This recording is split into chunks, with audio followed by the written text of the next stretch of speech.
Hello students, welcome back to my YouTube channel Pragati guide centre. আমার channel যারা নতুন দর্শক তারা চ্যানেলটি অবশ্যই সাবস্ক্রাইব করবে এবং পাশে যে বেল আইকনটি রয়েছে তাতে প্রেস করে অল সিলেক্ট করে নেবে, যাতে নোটিফিকেশন তোমরা পেতে পারো। চলো, আজ আমরা ম্যাথ ক্লাসেরই পার্ট 3 নিয়ে ভিডিওতে আলোচনা করব, অর্থাৎ অ্যালজেব্রারই অর্থাৎ বীজগণিতের পার্ট 3 নিয়ে ভিডিওতে আমরা ম্যাথের আলোচনা করব। চলো শুরু করা যাক ভিডিওটি। এর আগে পার্ট 1 পার্ট 2 তোমাদের হয়ে গেছে, এরপর আমরা পার্ট 3 নিয়ে ভিডিওতে আলোচনা করব। চলো ভিডিও শুরু করা যাক। চলো দেখে নিই 3x সমান কি হবে। এলো এটা 3 ইন্টু এক্স সমান, প্রথমে আমরা এখানে সংখ্যাটাকে লিখব, তারপর লিখব চলটা অর্থাৎ 3x। এখানে হবে 4y, এটা কি হবে এসছে 4 ইন্টু ওয়াই, আগে সংখ্যাটা তারপরে কিন্তু চলটা বসেছে। এটা কিন্তু আমরা পার্ট 1 পার্ট 2 তে ব্যাপারটা কিন্তু জেনে নিয়ে গেছি। এবারে চলো, যদি লেখা হয় 3x ইকুয়াল টু 4y, তাহলে এখান থেকে আমরা x বাই y সমান লিখতে পারবো x বাই y। x এর নিচে y যদি লিখি তাহলে এটা লেখা যাবে 4 বাই 3। ঠিক আছে, এখানে তোমার 3x ইকুয়াল যদি 4y হয় তাহলে এটা x বাই y সমান লেখা যাবে 4 বাই 3। আর আনারি গুণ বা অগুণ করলে আমার সেটাই ফিরে আসবে। চলো দেখি, x এর সঙ্গে 3 গুণ করলে 3x আর y এর সঙ্গে গুণ করলে 4 হয়ে যাবে 4y। এভাবে কিন্তু এই পার্টটা কিন্তু ফিরে আসছে। 3x ইকুয়াল টু যদি 4y হয় তাহলে x বাই y সমান হবে 4 বাই 3। একে হবে 7m সমান যদি 5n হয় তাহলে m বাই n সমান হবে 5 বাই 7। এইভাবে কিন্তু সেটা লিখতে হবে। 7n ইকুয়াল টু যদি 5n হয়, 7m ইকুয়াল টু যদি 5n হয় তাহলে m বাই n সমান হবে 5 বাই 7। এভাবে কিন্তু আমরা লিখতে পারবো। এখন যদি 10x ইকুয়াল টু 11y, এটাকে যদি x বাই y লেখা হয় তাহলে যদি আমরা এটাকে এখন এটা যদি আমরা এখানে 10 বাই 11 লিখি, 10 বাই 11 লিখি তাহলে সেটা কিন্তু ভুল হয়ে যাবে। এটা আমরা আর গুণ করলে কিন্তু সেটা ফিরে পাবো না। এবং যদি এটা গুণ করা হয় তাহলে এটা 11x হয়ে যাবে, এটা 10y হয়ে যাবে। কিন্তু এখানে আমাদের 10x ইকুয়াল টু 11y ছিল, তাহলে এটা লিখতে গেলে সঠিক যেটা হবে সেটা হবে এখানে হয়ে যাবে 11 বাই 10। তাহলে সেটা আমাদের এখন গুণ করলে হবে 10x ইকুয়াল টু 11y। এভাবে কিন্তু আমরা লিখতে পারবো। x বাই y সমান লিখতে পারবো 11 বাই 10। এভাবে কিন্তু লিখতে হবে। এখন চলে জেনে নিই লেফট হ্যান্ড সাইডের বাম পক্ষ থেকে রাইট হ্যান্ড সাইডের ডান পক্ষ নিয়ে গেলে তখন কিভাবে চেঞ্জটা হবে। LHS বা লেফট হ্যান্ড সাইড সমান RHS রাইট হ্যান্ড সাইড। কারণ কি হবে, বাম পক্ষ থেকে ডান পক্ষে নিয়ে গেলে চিহ্নের যেভাবে চেঞ্জটা হবে সেটা হবে, যদি এটা প্লাস থাকে এদিকে প্লাস, বাম পক্ষে যদি প্লাস থাকে তাহলে ডান পক্ষে বা রাইট সাইডে নিয়ে গেলে সেটা হয়ে যাবে মাইনাস। একইভাবে যদি এখানে মাইনাস থাকে, বাম পক্ষে যদি মাইনাস থাকে রাইট সাইডে নিয়ে গেলে সেটা প্লাস হয়ে যাবে। ঠিক আছে, আবার রাইট সাইড যদি প্লাস থাকে বাম পক্ষে সেটা নিয়ে এলে সেটা মাইনাস হয়ে যাবে, আর রাইট সাইড যদি মাইনাস থাকে তো ডান পক্ষে নিয়ে এলে সেটা প্লাস হয়ে যাবে। এইভাবে কিন্তু তার চেঞ্জ হয়। বাম পক্ষ থেকে ডান পক্ষে নিয়ে গেলে কিন্তু এইভাবে তার চেঞ্জ হবে। উদাহরণ হিসাবে যদি নেওয়া হয়, না হয় 2x ইকুয়াল টু 3y, এখানে 2xটা যদি এদিকে নিয়ে আসা হয়, মানে লেফট হ্যান্ড সাইড থেকে যদি রাইট হ্যান্ড সাইডে যদি নিয়ে আসা হয় তাহলে 2xটা হয়ে যাবে -2x। এইভাবে লিখতে হবে। এভাবে 3yটাকে যদি এদিকে নিয়ে আসা হয় লেফট হ্যান্ড সাইডে তাহলে যে -3y। এইভাবে কিন্তু চেঞ্জ হয়ে যাবে। আর যদি এক্সাম্পল নেওয়া হয়, ধরো x প্লাস 5 ইকুয়াল টু রয়েছে y মাইনাস 7, y প্লাস 7, তাহলে এখানে x আর ওয়াইটা যদি এদিকে নিয়ে আসা হয় তাহলে এটা মাইনাস হয়ে যাবে। কিছু চিহ্ন নেই, মানে এখানে প্লাস আছে, ওয়াইয়ের আগে প্লাস আছে, বাম পক্ষে নিয়ে এলে সেটা হয়ে যাবে, বাম পক্ষে যখন নিয়ে আসবো সেটা আমাদের মাইনাস হয়ে যাবে। একইভাবে এই 5টা যদি ডান দিকে নিয়ে যাওয়া যায় তাহলে 7 অলরেডি ছিল এখানে, 5টা এখন প্লাস আছে এখানে, মাইনাস হয়ে যাবে। এইভাবে কিন্তু তার চেঞ্জ হয়ে যাবে। অর্থাৎ প্লাস থাকলে বাম পক্ষে যদি প্লাস থাকে তো ডান পক্ষে নিয়ে গেলে সেটা মাইনাস হয়ে যাবে, আবার ডান পক্ষে যদি মাইনাস থাকে বাম পক্ষে নিয়ে গেলে সেটা প্লাস হয়ে যাবে। এইভাবে কিন্তু তার চেঞ্জ হয়। আর একটা যদি এক্সাম্পল নেওয়া হয়, 7 plus Y equal to X minus 10, এবার এখানে যদি আমি এক্সটা যদি এদিকে নিয়ে আসি তাহলে ওয়াই মাইনাস এক্স হয়ে যাবে। এখানে প্লাস আছে, এক্স এর আগে প্লাস আছে, এটা যদি বাম পক্ষে নিয়ে আসে এটা মাইনাস এক্স হয়ে যাবে। এভাবে যদি মাইনাস 10 এখানে ছিল, এখন 7টা যদি ডান দিকে নিয়ে যাওয়া যায় অর্থাৎ রাইট হ্যান্ড সাইড নিয়ে যেতে, এখানে অলরেডি তো প্লাস দেওয়া আছে, এটা ডান দিকে নিয়ে এলে সেটা -7 হয়ে যাবে। এইভাবে তার কিন্তু চেঞ্জ হয়।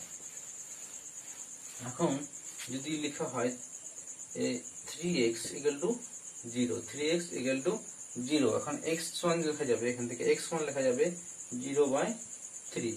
তো উপরে 0 মানে লবে যখন 0 হয়ে যাবে তখন পুরোটাই কিন্তু এটা 0 হয়ে যাবে, x ইকুয়াল টু 0 হয়ে যাবে। সমাধান ক্ষেত্রে বাঁ দিকে আমরা বা লিখতে পারি, সমাধান যখনই মাঝের সমান তখন বাঁ দিকে আমরা বা ইংরেজিতে অ লিখতে পারি। তাহলে কি হবে, 3x ইকুয়াল যদি 0 হয়, 3x ইকুয়াল টু যদি 0 হয়, 3x সমান যদি 0 হয় তাহলে x ইকুয়াল টু 0/3 হয়ে যাবে আর x সমান 0 হয়ে যাবে। এখন 3 ইন্টু 0 সমান 0, x ইন্টু 0 সমান 0 হয়, আবার y ইকুয়াল টু 0 সমান কিন্তু 0 হবে। যে কোনো সংখ্যার সঙ্গে যদি আমরা শূন্যকে গুণ করি, যে কোনো সংখ্যার সঙ্গে শূন্য যদি গুণ করি তাহলে গুণফলটা কিন্তু আমাদের 0 হবে। x ইকুয়াল টু x গণিত 0 সমান 0, আর 3 ইন্টু 0 সমান 0, আবার y ইন্টু 0 সমান 0 হয়। 0 সঙ্গে যে কোনো সংখ্যা গুণ করি না কেন গুণফল আমাদের কিন্তু 0 হবে। x ইন্টু 0 গুণফল কিন্তু 0 হবে। এখন 3 ইন্টু 0 সমান 0, 5 ইন্টু 0 সমান 0, মানে 0 সঙ্গে যে কোনো সংখ্যা গুণ করো গুণফল কিন্তু তোমার 0 হবে। ঠিক আছে, এখন x/0 এটা কিন্তু অর্থহীন হয়ে যাবে, অর্থহীন হয়ে যাবে, অর্থহীন অর্থাৎ হরে 0 থাকতে পারে না, হরে 0 থাকতে পারে না, থাকতে পারে না। কিন্তু 0/x ইকুয়াল টু 0 হবে। অর্থাৎ আমরা এখান থেকে লিখতে পারি, অর্থাৎ আমরা এখানে লিখতে পারি যে শূন্যকে ভাগ করা যায়, শূন্যকে ভাগ করা যায়, কিন্তু শূন্য দিয়ে কিন্তু ভাগ করা যায় না, শূন্য দিয়ে ভাগ করা যায় না। অর্থাৎ 0কে কিন্তু ভাগ করতে পারবো, 0কে ভাগ করতে পারবো, কিন্তু 0 দিয়ে কিন্তু ভাগ হবে না। 0 দিয়ে যখন ভাগ হবে না x/0 এটা কিন্তু ভাগফল হবে না, এটাকে লেখা যাবে অর্থহীন, অর্থহীন অর্থাৎ ইংরেজিতে লেখা যাবে আনডিফাইন্ড, ইংরেজিতে লেখা যাবে আনডিফাইন্ড বা অসংজ্ঞাত, অসংজ্ঞাত, অসংজ্ঞাত।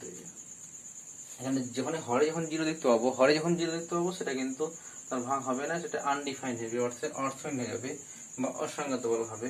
আর কিন্তু যদি 0/x লিখি কিন্তু সেক্ষেত্রে আমার অ্যান্সার কিন্তু 0 আসবে। অর্থাৎ 0কে ভাগ করা যায় কিন্তু 0 দিয়ে কিন্তু ভাগ করা যায় না, এটা তোমাদের কিন্তু জেনে রাখতে হবে। লক্ষ্য করো, এরপরে লক্ষ্য করো, যদি আমরা x থেকে বা 2x থেকে 3y মাইনাস x এই পার্টটা যদি বিয়োগ করি তাহলে কি হবে না, 2x দিয়ে মাইনাস দিতে হবে, মাইনাস দিয়ে ব্র্যাকেট দিতে হবে, ব্র্যাকেট দিয়ে 3y মাইনাস x এইটা কিন্তু লিখতে হবে। এখানে যদি মাইনাস দেওয়ার পর যদি ব্র্যাকেট যদি না দিই তাহলে সেটা কিন্তু ভুল হয়ে যাবে। 2x মাইনাস দিয়ে ব্র্যাকেট দিয়ে 3y মাইনাস একটা ব্র্যাকেটের মধ্যে লিখতে হবে, এরপরে মাইনাসটা ভিতরটা পুরোটাই গুণ হবে, কিছু নেই, মানে এখানে প্লাস চিহ্ন আছে, তাহলে 2x minus plus minus 3y, এটা আমরা অলরেডি আগে জেনে গেছি, মাইনাস প্লাস। এখন সদৃশ পদ 2x আর x, এখানে 2x আর x এর সদৃশ পদের যোগ বা বিয়োগ হয়, তাহলে 2x এর সঙ্গে প্লাস x এখানে রয়েছে, তাহলে এটা পুরো যোগ হয়ে যাবে, 3x হবে মাইনাস 3y, এটা কিন্তু তার অ্যান্সার হয়ে যাবে। এখন যদি আমরা এখানে মাইনাসটা দিয়ে ব্র্যাকেট যদি না দিতাম 2x মাইনাস 3y মাইনাস 6 এইভাবে লিখলে কিন্তু সেটা কিন্তু ভুল হয়ে যেত। এইভাবে যদি লিখতাম তাহলে সেটা আমাদের ভুল হয়ে যেত।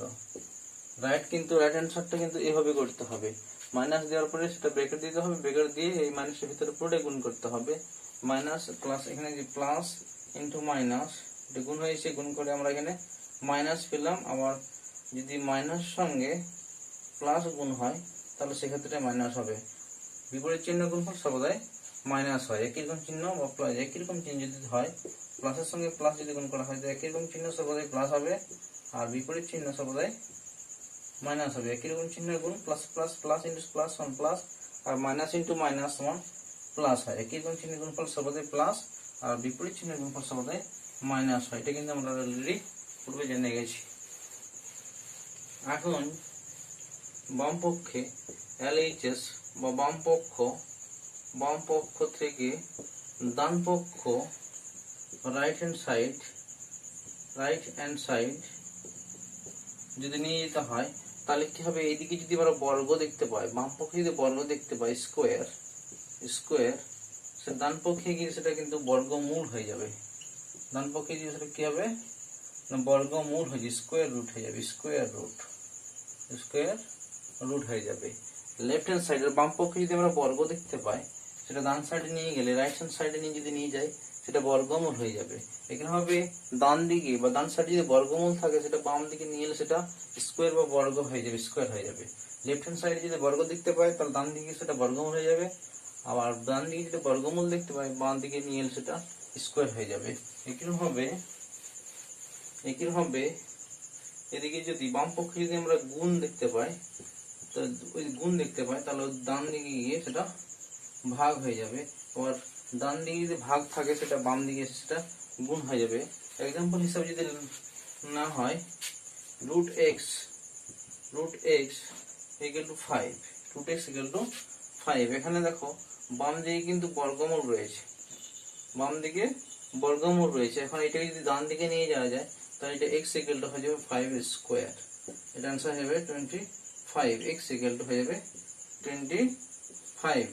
বাঁ দিকে বর্গমূল ছিল, ডান দিকে যায়, এখানে মাঝের মতো স্কোয়ার হয়ে গেছে, সব বর্গ হয়ে গেছে। বাঁ দিকে যখন বর্গমূল ছিল, ডান দিকে সেটা বর্গ হয়ে যাবে।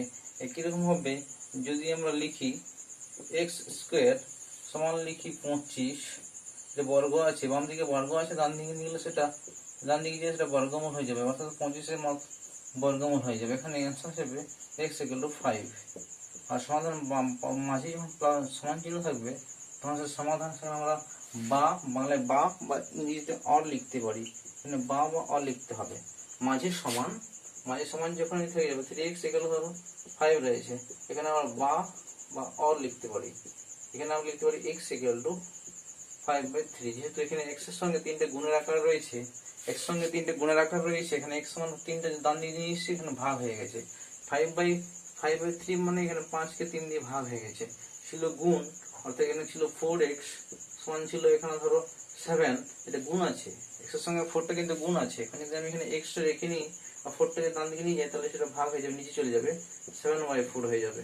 অর্থাৎ 7কে কিন্তু 4 দিয়ে ভাগ হয়ে যাবে। বাম দিকে গুণ থাকলে ডান দিকে সেটা গিয়ে ভাগ হয়ে যাবে। ডান দিকে যদি গুণ, ডান সাইডে রাইট হ্যান্ড সাইডে যদি গুণ থাকে, বাঁ দিকে এসে সেটা ভাগ হয়ে যাবে। এইভাবে কিন্তু তার চেঞ্জ হয়।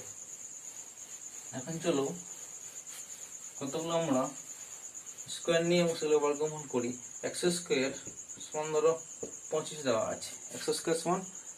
দেওয়া আছে, আর y স্কোয়ার সমান 64 দেওয়া আছে। তাহলে এখান থেকে আমি যদি বাঁ দিকে বর্গম আছে, ডান দিকে গিয়ে সেটা বর্গমূল হয়ে যাবে। তাই আমরা জানলাম x ইকুয়াল টু 5, বাঁ দিকে কিন্তু বা দিতে হবে, বা ইংরেজিতে আর লিখতে হবে। এটা आंसर x ইকুয়াল টু 5। এখানে এখানে y স্কোয়ার আছে, এটা ডান দিকে গিয়ে সেটা বর্গমূল হয়ে যাবে, 64 বর্গমূল হয় 8। y ইকুয়াল টু এদিকে বা দিতে হবে বা আর দিতে হবে, y ইকুয়াল টু 8। এইভাবে কিন্তু তার आंसर আমরা করতে পারবো। এখানে প্লাস মাইনাসটা দিতে হয়, +-8, এখানে +-5 হবে। প্লাস মাইনাস কেন দিলাম চলো জেনে নিই সেটা। +-5 বা +-8 কেন দিলাম, x স্কোয়ার এগুলো যদি 25 হয়, x সমান হবে +-5। এই প্লাস মাইনাসটা কেন দিলাম চলো জেনে নিই। চলো না, +5 এ যদি স্কোয়ার করা হয়, বর্গ করা হয়, তাহলে সেটা 25 হবে, আর -5 তার স্কোয়ার যদি করা হয় তাহলে সেটাও কিন্তু 25 হবে। এই জন্য এটা প্লাস আর -5 লেখা হয়েছে। এখানে +8 x equal to plus minus 8 x square সমান 64 যদি হয় x equal to plus minus 8 লেখা হয়েছে, এখানে প্লাস 8 এ যদি স্কয়ার করা হয় তাহলে কিন্তু সেটা 64 হচ্ছে, আর মাইনাস স্কয়ার এ যদি স্কয়ার করা হয় তাহলে কিন্তু 64 হচ্ছে। এই জন্য কিন্তু এখানে x equal to plus minus 8 কিন্তু লেখা হয়েছে। ঠিক আছে, মাইনাস থাকবে আর ঘাতে, এখানে ঘাতে কিন্তু যদি জোড় সংখ্যা থাকে তো সবাই কিন্তু মাইনাস প্লাস উত্তর হবে। মাইনাস আছে অথচ ঘাতে তোমার পাওয়ারে কিন্তু জোড় সংখ্যা যদি থাকে, পাওয়ারে জোড় সংখ্যা সবাই কিন্তু সেটা প্লাস হবে। এখন মাইনাস ওর ঘাত যদি বিজোড় সংখ্যা থাকে তাহলে সবাই কিন্তু উত্তর হবে মাইনাস, সবাই উত্তর হবে মাইনাস। ঘাতে যদি জোড় সংখ্যা থাকে, মাইনাস আছে অথচ ঘাতে যদি জোড় সংখ্যা যদি রয়েছে পাওয়ারে তাহলে সর্বদা উত্তর হবে প্লাস, আর ঘাতে যদি বিজোড় সংখ্যা থাকে, বিজোড় সংখ্যা তাহলে সে মাইনাস থাকে, অথচ ঘাতে যদি বিজোড় সংখ্যা তাহলে সে সর্বদা সেখানে মাইনাস হবে। এক্সাম্পল নিয়ে চলো, ব্যাপারটা ক্লিয়ার হবে, লক্ষ্য করো। এক্সাম্পল নিয়ে এবং ব্যাপারটা ক্লিয়ার করে নিয়ে চলো। ধরো দিয়েছে -2, তার মাথায় দিয়েছে তো স্কোয়ার। তাহলে এখন লক্ষ্য করো, এখানে তোমার ঘাতে রয়েছে জোড় সংখ্যা, ঘাতের জোড় সংখ্যা রয়েছে, আর এখানে মাইনাস রয়েছে, তাহলে মাইনাস থাকবে, আর ঘাতে যদি জোড় সংখ্যা থাকে পাওয়ারে তাহলে সর্বদা উত্তর কিন্তু প্লাস হবে। আর 2 স্কোয়ার তো আমরা জানি 4, তাহলে এটা প্লাস 4 অ্যান্সার হয়ে যাবে। এখানে যদি হলো -3 তার কিন্তু স্কোয়ার, তাহলে এখানে মাইনাস রয়েছে আর ঘাতে জোড় সংখ্যা রয়েছে, তাহলে সর্বদা হবে প্লাস, আর 3 স্কোয়ার তো 9 হয়, এটা কিন্তু আমরা জেনে গেছি। এখন কি হবে, -3 ধরো আর ঘাতে রয়েছে 3, -3 আর ঘাতে রয়েছে 3, ঘাত বিজোড় সংখ্যা, তাহলে আমি কি বললাম না মাইনাস থাকবে, আর ঘাতে যদি বিজোড় সংখ্যা থাকে সর্বদা কিন্তু মাইনাস হবে। 3 এর কি হয় 27, এইভাবে কিন্তু তার অ্যান্সার হয়ে যাবে। -4 আর ঘাতে কিন্তু বিজোড় সংখ্যা 3 রয়েছে, আর মাইনাস রয়েছে, ঘাতে কিন্তু বিজোড় সংখ্যা 3 রয়েছে, তাহলে উত্তর এখানে চিহ্ন আসবে মাইনাস, 4 এর কিউব করলে হবে 64, -64 এই হবে অ্যান্সার হয়ে যাবে। তো ব্যাপারটা ক্লিয়ার করে নিয়ে চলো। মাইনাস আছে আর ঘাতে তোমার যদি জোড় সংখ্যা থাকে, জোড়, তাহলে সর্বদা হবে প্লাস, আর মাইনাস ঘাতে যদি বিজোড় সংখ্যা থাকে, বিজোড় ঘাতে, তাহলে সর্বদা হবে সেটা মাইনাস। এইভাবে কিন্তু তার চেঞ্জ হবে। ঘাত জোড় সংখ্যা, মাইনাস আছে অথচ ঘাত জোড় সংখ্যা আছে, উত্তর হবে প্লাস, মাইনাস আছে অথচ ঘাত যদি বিজোড় সংখ্যা থাকে উত্তর হবে তাহলে মাইনাস। এইভাবে কিন্তু তার পরিবর্তন হয়। -4 উত্তর হবে এটা প্লাস, মাইনাস ঘাতে বিজোড় সংখ্যা 5 উত্তর হবে মাইনাস।